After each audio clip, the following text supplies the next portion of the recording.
kita di segmen Here We Go Talk gitu ya, dengan kalau bisa dibilang di sini kakak-kakak atau gimana ya, teman-teman ya.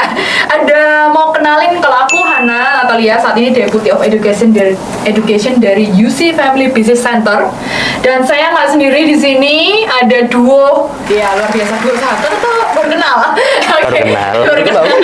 Oke, boleh kenalan dulu dengan kalau bisa dibilang teman pertama kita ya, dengan siapa ke teman-teman Vibes yang ada. Halo semua, salam kenal. Nama aku Steven. Biasanya kalau di kalangan pertemanan saya dipanggil SLM.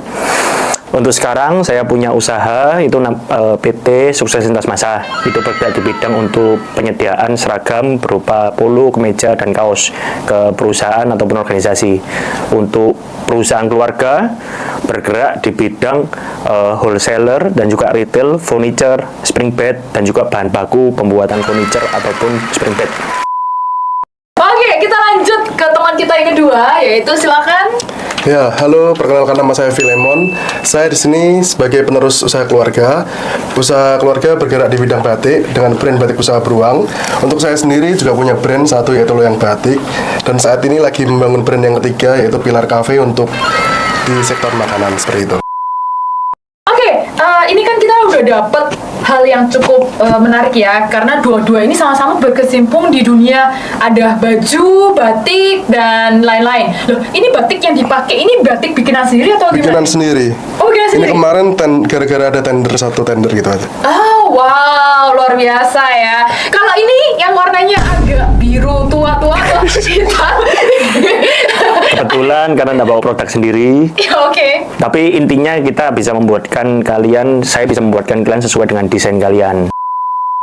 Ini menarik ya, yang ini sudah ada contoh bajunya, nanti kalau yang ini kontak sendiri di bawah ini gitu ya.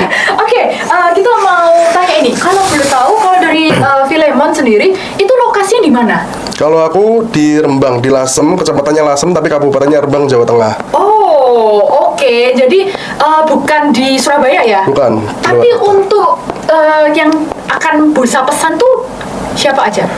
Hampir semua daerah pesan batik, tapi yang paling banyak di daerah ibu kota. Oh, ibu kota ya? Iya. Oh, wow. Kalau SLM nih, gimana? Kalau SLM ya? Ya, kalau perusahaan saya ada di Surabaya, perusahaan keluarga juga ada di Surabaya. Oh, Gitu. oke. Tapi untuk yang konsumennya? Oh, kalau konsumen kita ada di Surabaya paling banyak. Tapi ada juga yang di Jawa Tengah ada yang di luar pulau juga ada. Oke. Kalau yang perusahaan keluarga itu kebanyakan kita di Indonesia Timur. Oh, Indonesia Timur ya. Oke. Kita mau lanjut nih, kan ada, ini kan kok bisa dibilang pedal ya? Enggak ya, ini kayak sign gitu ya. Kalau bisa dibilang nanti kita ada permainan, games ya teman-teman. Kita juga pin game sama kedua teman kita ya. Nah di Here We Go Talk ini, yang here ini untuk gue yang meneruskan tradisi. Ya, tradisi orang tua yang di dalam bisnis keluarga dan kawan-kawan gitu ya, yang meneruskan lah ya. Lalu go artinya gue pilih jalan baru, modifikasi atau bikin sendiri gitu ya. Nah, untuk edisi tema hari ini memang kenapa kok pakai kata-kata gue ya, kita biar santai aja, karena temanya sekarang ini gue nggak kabur dari bisnis keluarga, gue itu ngembangin. Nah, kita akan mau coba dengan pertanyaan pertama. Jadi nanti bisa dibalik-balikan, tapi yang pasti harus kelihatan ke layar gitu ya. Oke, pertanyaan yang pertama. Nama brand saat ini ya di keluarga Anda masing-masing di keluarga tetap dipakai sampai kapanpun atau gimana? Silakan. Oh, loh, kok berubah? Oke, nama brand bisnis keluarga itu masih tetap akan dipakai sampai kapanpun atau akan berubah? Silakan. Oh, ya. Oh, tetap ya, jawabannya tetap ya, pakai yang brand itu. Kenapa? Dari Filemon dulu dong. Ya, tentunya kalau kita pakai nama brand yang udah ada, brand itu udah punya nama, udah punya keunggulan, udah dikenal orang banyak. Tapi kalau kita punya brand baru, itu kita harus mulai dari awal lagi, mulai dari nol, cari customer, cari pelanggan, cari channel. Tapi kalau brand yang udah ada itu tinggal nerusin dan tinggal mempertahankan serta ngembangin aja. Apa sih yang kurang kayak gitu. Oke. Oke, menarik ya. Thank you, Filemon jawabannya. Mungkin dari Ko SLM punya pendapat yang Waduh. berbeda nggak? Atau menambahkan? Nambahkan ya. Yang pasti kalau dari saya setuju sama jawabannya Filemon. Kalau kita udah punya brand yang kebetulan perusahaan keluarga saya kan udah ada hampir 25 tahun. Wow. Nah, dan saya juga punya perusahaan sendiri itu baru jalan 7 tahun. Jadi saya kerasa bagaimana susahnya untuk membangun sebuah brand, bagaimana susahnya mempertahankan sebuah brand sampai puluhan tahun seperti itu. Sama kayak Filemon, kalau brandnya udah berjalan 20 tahun, berarti udah terbukti berjalan di market. Daripada saya susah-susah untuk mengubah nama perusahaan, mengubah image perusahaan di customer, lebih baik kita pertahankan aja yang ada. Oke, menarik ya. Ini dengan adanya mempertahankan itu dilanjutkan ya. Oke, lanjut. Kalau bisa dibilang mau tanya nih, bisnis keluarga harus dilanjutkan ke generasi selanjutnya atau gimana? Kan nanti punya anak, ya kan? Oh. Saat ini udah married? Belum dong. Oh, belum. Belum dong, mohon ngemas. Jangan-jangan ya gimana? Belum. Belum. Lu kan kelihatan Kok nolnya sana? Ya, Ada. kalau aku sih meneruskan ya, karena usaha keluarga udah turun temurun dan aku baru tahu kalau aku ini generasi kelima. Dan nanti masa harus stop di generasi kelima, nggak mungkin dong, pasti akan terus ke generasi selanjutnya seperti itu. Luar biasa ya, thank you Filemon. Mungkin dari Ko SLM gimana? Kalau dari saya pasti harus diteruskan oleh generasi selanjutnya atau mungkin calon-calon anak saya atau calon cucu-cucu gitu ya. Tapi untuk bisa melanjutkan, anak-anak memang harus sudah siap untuk meneruskan. Jadi saya lebih condong perusahaan ini harus tetap bertahan sampai ratusan tahun seperti perusahaannya Filemon. Lanjut, kalau misalnya disuruh rekrut titipan keluarga nih, ya kan, meski nggak perform di dalam bisnis keluarganya, oke, gimana menurut Filemon dan juga Ko SLM? Siapa dulu? Ko SLM dulu, Dulu. sama-sama bareng-bareng. Oke. 3, 2, 1. Oh ini. Berarti silakan Ko SLM dulu. Wah, jawabannya. Kalau misalnya perform kan tergantung bagaimana kita memberikan job desk ya ke rekan-rekan keluarga yang keluarga ini. Tapi nggak perform ini? Nggak perform. Setelah dikasih job desk nggak perform. Nggak perform? Kita coba evaluasi lagi apa yang salah dari dia. Kalau masih tidak perform lagi, kita evaluasi. Kalau sampai ketiga tidak perform, ya udah berarti memang kurang cocok dari dalam perusahaan keluarga. Bisa diletakkan di perusahaan yang lain aja. Jadi tidak mengganggu core dari perusahaan keluarga kita. Oh, halus banget ya. Ya, jawabannya aman ya. Jawabannya biar aman ya. Oke. Kalau Filemon gimana? Kalau aku tak deh Pak, tak keluarin. Wah, Karena apa? galaknya. Mereka tentunya kan menghambat pertumbuhan bisnis yang ada. Iya. Seperti dulu waktu COVID, tentunya waktu kembali lagi flashback ke COVID, di situ ada beberapa orang titipan yang menghambat, sangat menghambat.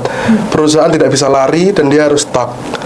Akhirnya kenapa? Akhirnya kita keluarin dan coba untuk hal-hal yang baru. Ternyata banyak di luar sana orang yang mau kerja sama kita. Tapi ini walaupun keluarga loh. Ya, walaupun itu keluarga, kalau dia menyangkut itu, makanya kita ganti dengan hal yang baru. Misal seperti kemarin aku double porsi, double job seperti itu. Karena apa yang dilakuin sebelumnya itu kita lakuin sendiri. Wow, ini menarik ya. Kalau ini langsung to the point. Iya. Iya. Sudah soalnya. Sudah kerasa Sudah ini bisa berarti. terjadi soalnya. Jadi luar biasa loh ya. Oke, kembali lagi ke Filemon dan juga Ko SLM dengan pedal yang baru dengan warna biru dan merah, ada yes or no. Oke, kita sama permainannya tapi kita dengan pertanyaan berbeda pastinya. Pertanyaan pertama ya. Oke. Pernah nggak mikir buat ninggalin bisnis keluarga? Waduh, ini yes. Oke. Kita ngomong Ko SLM dulu ya. Oke. Ada saat kapan ya dan kenapa Ko SLM? Pada saat tahun 2014 itu awal saya masuk ke kampus dan juga awal saya mulai bikin perusahaan. Oh. Kenapa? Karena saya merasa wah caranya saat itu ya, disclaimer ya, saat tahun 2014 itu saya merasa saya kurang cocok sama bagaimana orang tua dalam bekerja atau bekerja di perusahaan keluarga. Saat itu, kalau sekarang beda. Saya udah melihat perjuangannya mereka dan saya mengalami perjuangan untuk bikin perusahaan sendiri. Lanjut dulu ke Filemon. Kan tadi ngomongnya posisinya saat pernahkah ya pikirin gitu. Silakan Filemon. Ya, kalau aku pernah, yaitu sebelum masuk kuliah tahun 2019 itu aku sempat mikir kalau aku harus ninggalin perusahaan ini karena apa? Aku pertama nggak tertarik dengan batik, yang kedua aku nggak tahu harus apa. Tapi waktu itu pilihannya adalah kuliah atau tidak. Nah, kebetulan aku dapat dorongan untuk kuliah, makanya aku kuliah dan tidak sengaja aku ambil di sini jurusan family business. Di situ ternyata belajar untuk menjadi penerus itu sangat susah, apalagi mempertahankan, terus mengembangkan itu susah banget. Dan waktu aku mulai tertarik untuk ngembangin itu baru saat aku kuliah di sini. Oh wow. Berarti saat kuliah ini nggak promosi ya, ini statement langsung dari yang praktisi ya, langsung dari Pak Sisi. Berarti waktu itu semester 4 ya, Pak? Semester 4. Oh, oke. Apakah sama dengan SLM? Atau saat ketemu siapakah? Enggak. Kalau zamanku waktu zaman dulu tahun 2013 itu Fembus itu cuma ada di semester 4 dan 5. Oke. Dan belum sampai sejauh seperti sekarang ya, yang dimana kurikulum jadi promosi nih. Kurikulumnya udah compact, udah dibikin roadmap-nya. Nah, jadi zaman dulu itu kenapa aku tertarik dan kenapa aku memutuskan untuk nantinya masuk dalam perusahaan keluarga? Karena aku merasakan sendiri bagaimana bikin sebuah bisnis, mempertahankan sebuah bisnis itu sulitnya bukan main. Jadi besar harapanku supaya perusahaan keluarga ini tetap ada sampai di generasiku dan bahkan turun di generasi yang selanjutnya. Wow. Poinnya di situ. Ya. Poinnya menarik banget karena setelah melihat perjuangan dari orang tua ya. Oke, kita lanjut. Menurut ya, kita akan main pedal lagi. Masih ada tekanan nggak dari para orang tua dengan Filemon dan gue SLM? Ada tekanan saat meneruskan bisnis keluarga ini nggak? Oh no. Kok bisa begitu? Maksudnya kok bisa kepikiran, nggak ada tekanan nih ternyata? Karena kan kita generasi dulu dan generasi sekarang itu kan punya cara pemikiran berbeda karena kita dibentuk di situasi yang berbeda. Jadi cara bekerja kita berbeda. Apa yang sama dari kedua hal itu? Hasilnya. Jadi kalau misalnya mereka bisa membuat hasil seperti ini di zaman itu, saya bisa membuat hasil seperti ini di zaman ini dengan cara ini, seharusnya sih tidak ada komplain. Karena contoh simpelnya adalah keluarga itu masih suka menunggu di tempat kerja dari 9 to 5 ya. Sebenarnya 9 to 5 tapi lebih lama. Kalau saya lebih suka habis selesai urusan saya di kantor, saya bisa keluar ketemu orang segala macam, tapi hasilnya sama, mirip gitu hasilnya. Nah, dari cara kerja seperti itu juga generate hal yang sama. Jadi ya harusnya sih tidak akan ada tekanan gimana-gimana. Asal kita bisa pastikan bahwa di dalam sudah aman ya, pekerjaan di dalam. Oh, oke, thank you. Kalau Filemon gimana? Kalau aku nggak ada tekanan, tapi di sini kolaborasi ya, lebih ke kolaborasi. Karena apa? Kalau kita kan masih muda ya, kalau orang tua kan udah punya jam terbangnya tinggi, udah pengalamannya lebih tinggi. Makanya kenapa kalau aku sebutnya lebih ke kolaborasi. Kadang ada perbedaan pendapat, tapi dari perbedaan pendapat itu kita bisa tahu ini tuh benar atau enggak, ini boleh atau enggak dari situ. Makanya kenapa kalau ada masalah dikit-dikit kita saling ngobrol, saling bicara. Tapi biasanya aku ngobrol itu nggak saat situasinya panas, saat kerja atau gimana. Kadang pas jalan berdua, pergi kemana atau ngobrol hanya berdua kayak gitu.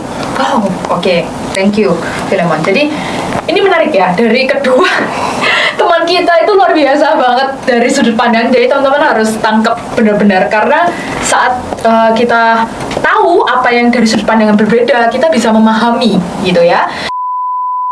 Saya mau tanya nih, sudahkah dipercaya oleh orang tua Anda untuk meneruskan bisnis keluarga ini? Yes or no? Wah, ini berat nih. No. Oke, yes. Dari Filemon dulu kan, yes. Yes, Ini yes. tadi ngomong berat terus ya. Ada apa? Ini loh. Cuma Kok no terus ya? Mas Ruh, ya silakan kalau dari film? Ya, kalau aku udah dapat kepercayaan ya.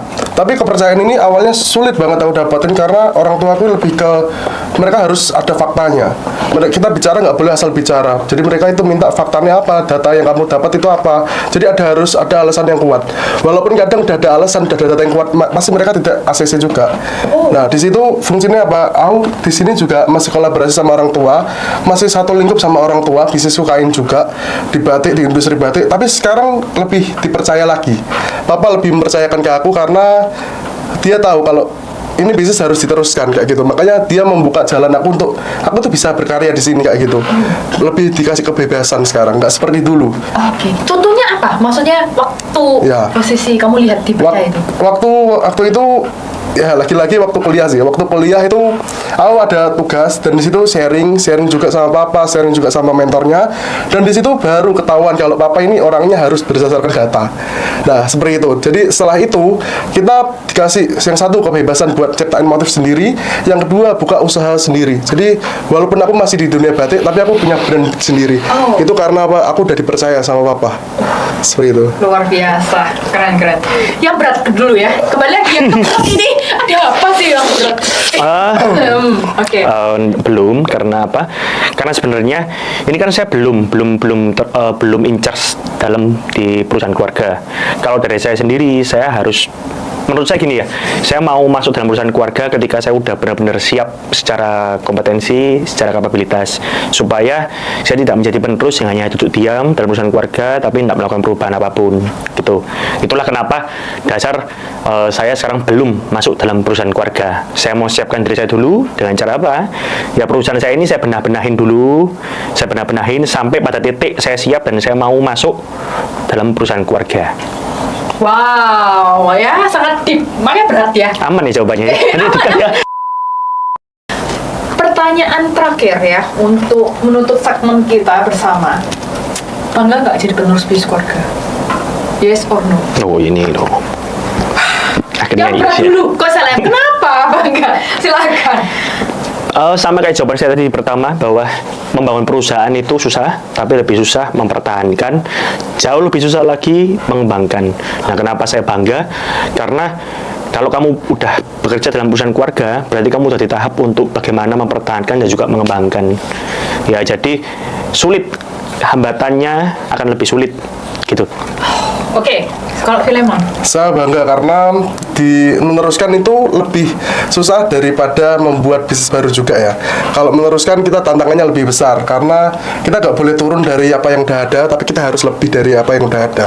Nah, apa yang buat aku bangga karena di saat tahun kemarin adalah tahun penghargaan pertama yang aku raih dalam aku meneruskan bisnis keluarga dari orang tua. Penghargaan ini salah satu bentuk yang membuat aku percaya diri untuk aku meneruskan usaha ini. Dan kenapa kok aku bangga juga karena aku sekarang udah punya brand sendiri, di mana brand ini lebih memberi aku kekuasaan, leluasa untuk memproduksi kain yang sesuai keinginanku. Kalau misalnya menang dari salah satu kementerian ya? Ya, untuk betul. penghargaannya. Salah satu lembaga. Boleh nggak kasih tips and tricks buat penerus bisnis keluarga yang belum meneruskan, ya kan? Yang belum. Dari Kok Salem, jawabannya harus beda sama Filemon Oh, ya. iya. Jadi Filemon dulu, kita tantang Kok Salem. Iya, Karena saya silakan. kreativitas Kok Salem cukup tinggi ya. Filemon dulu. Ya, jadi kalau meneruskan itu kita harus tahu identitas orang tua kita itu apa, kayak gaya kepemimpinannya dia itu apa. Kita harus cari tahu itu dulu karena itu kunci pertama. Kita dapat kepercayaan dari orang tua. Lalu yang kedua, setelah kita tahu, kita harus tahu juga karakteristik orang tua kita. Kalau dia marah seperti apa, kalau dia lagi negur orang seperti apa. Baru yang ketiga, kita harus bisa cari ide-ide yang kreatif kalau kita udah dapat kepercayaan. Seperti itu sih. Wow. Itu kalau aku. Oke, harus beda ya. Iya. Sangat berat nih kalau kesana. Kok Salem silakan. Nomor satu, pasti harus siapkan kapabilitas dan kompetensi kamu. Terus yang kedua, kalau kamu masuk dalam perusahaan keluarga, itu bukan berarti kamu pemilik, tapi kamu adalah pegawai di situ. Jadi bersikap dan bertindaklah sebagai pegawai yang baik dan memang bisa mengembangkan, bekerja dengan baik dulu lah, nggak usah ngomong jauh-jauh mengembangkan, bekerjalah dengan baik dalam perusahaan keluarga. Baru yang ketiga, sampai kamu dapat kepercayaan, kamu bisa buktikan bahwa kamu kompeten, nah baru kita bisa bicara untuk pengembangan dari perusahaan keluarga. Saya rasa waktunya sudah cukup gitu ya. Oke, terima kasih Filama dan juga Ko SLM, sukses buat Oke. bisnis kodonya ke depan. Thank you.